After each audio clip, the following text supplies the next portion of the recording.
VK news, राष्ट्र के नाम। अभी 10 दिन हैं, इन 10 दिनों में अपना तरीक़ाकार दुरुस्त कर ले, वरना हम दिल्ली से इंशाल्लाह ये ऐलान होगा ईद के बाद कि हम देशव्यापी जेल भरो आंदोलन इंशाल्लाह, और जिस दिन मुसलमान सड़कों पर आएगा उस दिन फिर किसी के कब्जे में नहीं आने वाला है, ये समझ लिया जाए।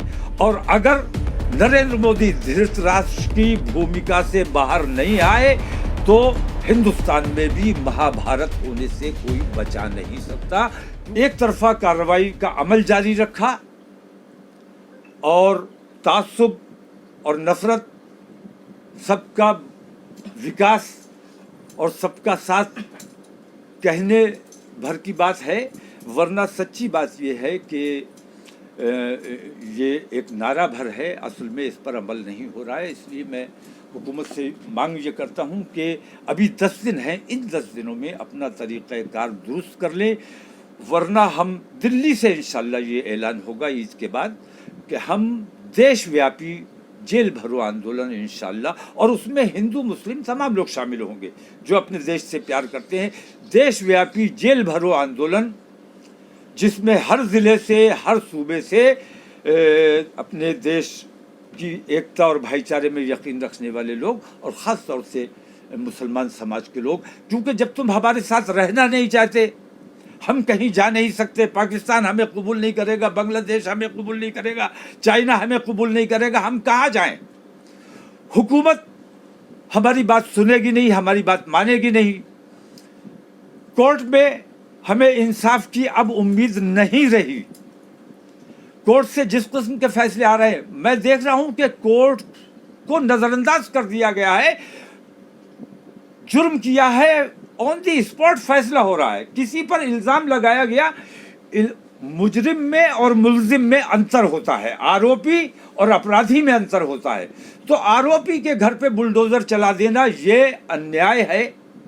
इस किस्म के अन्याय अगर इस हुकूमत में होते रहे तो इस देशव्यापी जेल भरो आंदोलन को रोकना हुकूमत के बस की बात नहीं। और जिस दिन मुसलमान सड़कों पर आएगा उस दिन फिर किसी के कब्जे में नहीं आने वाला है, ये समझ लिया जाए।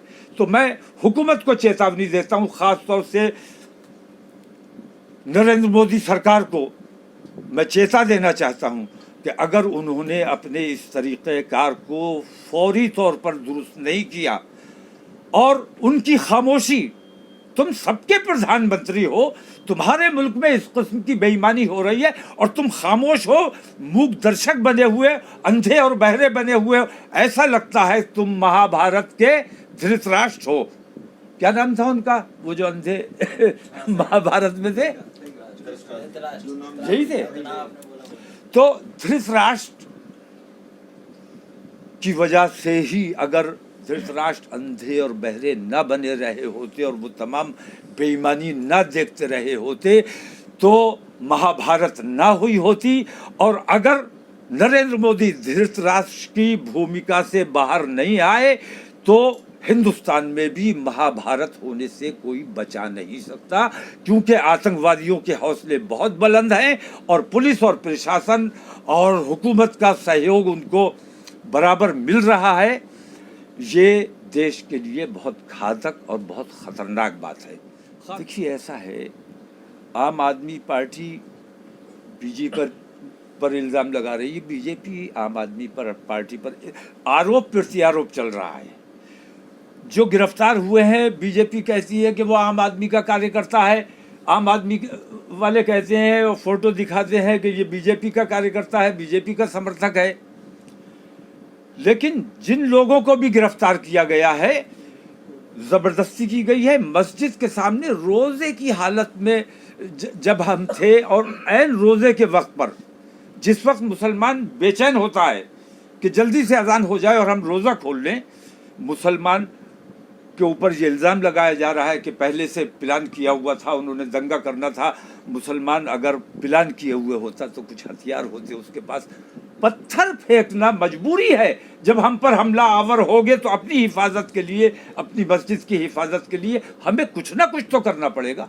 मैं आम हिंदू के ऊपर इस बात को रखना चाहता हूँ, और आम हिंदू अपने दिल में अगर वाकई तुम अपने भगवान में आस्था रखते हो, राम में आस्था रखते हो, हनुमान में आस्था रखते हो, हम तो हनुमान बराह रास्त कहते भी नहीं, मर्यादा पुरुषोत्तम के साथ हम हमेशा राम का नाम लेते हैं, जो आम हिंदू भी कभी नहीं करता है ये काम। मैं कहता हूं कि हनुमान जी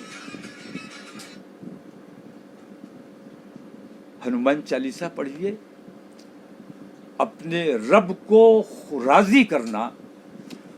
और अल्लाह को गाली देने का मतलब ये है कि मुसलमान को तकलीफ पहुंचाना, लेकिन वो जो अल्लाह को गाली दे रहा है वो मुसलमान को नुकसान नहीं पहुंचा रहा है, मुसलमान का दिल नहीं दुखा रहा है, बल्कि उससे ज़्यादा वो अपने पैदा करने वाले, अपने मालिक, सर्वोपरि शक्ति को वो गाली दे रहा है। और वो जब मेरा खुदा तो सबका है, पैदा करने वाला सबका है, तो वो अपने पैदा करने वाले को, वो ये समझ रहा है कि हम मुसलमान के भगवान को गाली दे रहे हैं, लेकिन सच्चाई ये है कि वो अपने पैदा करने वाले को गाली दे रहा है। और अपने पैदा करने वाले को जो गाली दे रहा है वो ना अपने देश का हो सकता है, ना वो अपने धर्म का हो सकता है। ऐसे अधर्मियों के खिलाफ हुकूमत को सख्त एक्शन लेना चाहिए। अभी ईद के 10 दिन बाकी हैं, इन 10 दिनों में हुकूमत की तरफ से अगर हमें कुछ मुस्बत नज़र आता है तो हम अपना जेल भरो आंदोलन स्थगित करेंगे। हिंद मुसलमानों को सताना, मुसलमानों के धर्म पे हमला करना, मुसलमानों को मारना, ये सवाब का काम है तो तुम यकीनन करो, ज़रूर करो।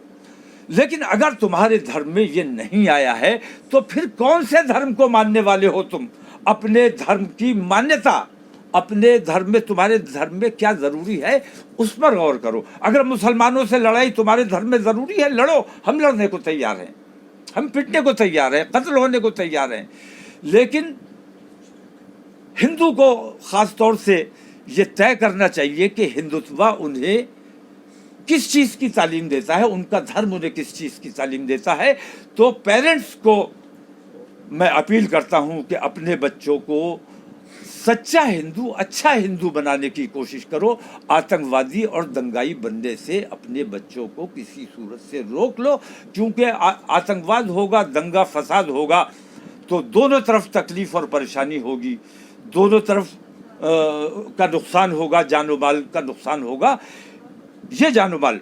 और मैं बुलडोज़र वालों से भी ये बात कहता हूँ कि बड़े बड़े आतंकवादी मैंने देखे जिनका जुर्म साबित हो गया, आतंकवाद उनका साबित हो गया, उनकी संपत्तियां कुर्क की गई, संपत्तियां जब्त की गई, उनकी संपत्तियां नीलाम की गई, क्योंकि वो उनकी संपत्ति नहीं थी, वो देश की संपत्ति थी। और आज भी किसी भी अपराधी के घर अदालत का काम है सजा देना, फैसला करना। बुलडोजर वाले ये फैसला नहीं कर सकते। बुलडोजर जो चलता है तो वो देश का नुकसान करता है, देश की संपत्ति को तोड़ने का काम करता है। किसी ने अपराध किया है, उसके घर ने अपराध नहीं किया है, किसी ने अपराध किया है, उसे सजा मिलनी चाहिए। उसके घर को तोड़कर उसके घर की क्या खता है? तो किसी के घर पे बुलडोजर चलाने का मतलब ये है कि आप अपने देश पर बुलडोजर चला रहे हैं, और जो देश पर बुलडोजर चला रहा है वो देशद्रोही है और कानून अपने हाथ में ले रहा है, कानून शिकनी कर रहा है। और कानून के खिलाफ जो काम कर रहा है उसके खिलाफ तमाम हिंदू मुसलमानों को मुत्तहिद होकर खड़ा होना चाहिए।